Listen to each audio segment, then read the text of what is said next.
Hello everyone, শুরু করছি আজকের ভিডিও। আজ আমি একটা মাছের রেসিপি নিয়ে এসেছি, যেটা একদম অয়েল ফ্রি হবে, ডায়েট রেসিপি। ভীষণ ভালো হয় খেতে, অবশ্যই একবার রান্না করে দেখো, ভীষণ হেলদি রেসিপি। তো মাছটাকে প্রথমেই আমি একটু পাতিলেবুর রস দিয়ে ম্যারিনেশন করে নেবো। তো আমি ভালো করে মাছটাকে একটু পাতিলেবুর রসটা মাখিয়ে রেখে দেবো, আধ ঘন্টা মতো রসটা মাখিয়ে রাখবো। তারপর আমরা একটা মিক্সিং জারে একটু টমেটো নেবো, কয়েকটা আলমন্ড, আপনারা কাজুও দিতে পারেন, আমার কাছে ছিল না তাই আলমন্ড দিলাম। দিয়ে দিলাম দুটো কাঁচা লঙ্কা, দিয়ে দিলাম কয়েকটা রসুনের কোয়া, আর দিলাম একটা বড় সাইজের পেঁয়াজ। দিয়ে এটাকে পেস্ট করে নেবো ভালো করে।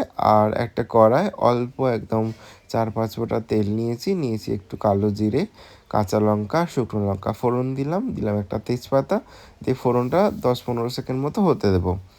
10-15 সেকেন্ড হয়ে গেলে আমি এবার আমার ওই মিশ্রণটা, যেটা মিক্সিতে বেটে রেখেছিলাম, ওটা দিয়ে দিলাম। ওটা দিয়ে একটু মিক্সি ধোয়া জলটাও দেবো, যাতে তলায় লেগে না যায়। এরপর আমি স্বাদ মতো নুন, হলুদ গুঁড়ো, লঙ্কা গুঁড়ো, জিরে গুঁড়ো, ধনে গুঁড়ো, আর অল্প একটুখানি ফিশ কারি মশলা, আর একটুখানি আমি দিলাম কাশ্মীরি লঙ্কার গুঁড়ো দিয়ে ভালো করে এটাকে নাড়িয়ে নেবো। নিয়ে একটুখানি ভালো করে মশলাটাকে কষিয়ে নেবো ঢাকা দিয়ে। তো ঢাকা দিয়ে কষাচ্ছিলাম 5 মিনিট মতো, 5 মিনিট হয়েও গেছে।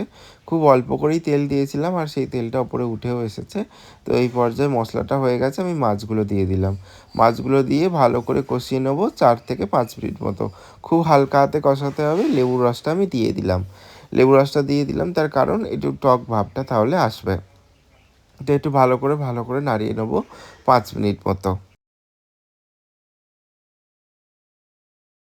সুন্দর কষানো হয়ে গেছে মশলাটা এবং মাছটা দুটোই। এরপর আমি একটু কারি পাতা দিলাম, কারি পাতা দিয়ে আবার 2 মিনিট মতো একটু নাড়াচাড়া করব। নাড়াচাড়া করে জল দিয়ে দেবো। জল দিয়ে দিলাম 1 কাপ মতো। এরপর আমি একটুখানি এটাকে ফুটতে দেবো 10 থেকে 15 মিনিট মতো। মাছটা সেদ্ধ হওয়া পর্যন্ত অপেক্ষা করব। তাহলেই আজকের রান্না আমাদের রেডি। আশা করছি আজকের ভিডিও আপনাদের ভালো লেগেছে। যদি ভালো লাগে তাহলে অবশ্যই লাইক করবেন, কমেন্ট করবেন, আর সাবস্ক্রাইব করতে কিন্তু ভুলবেন না।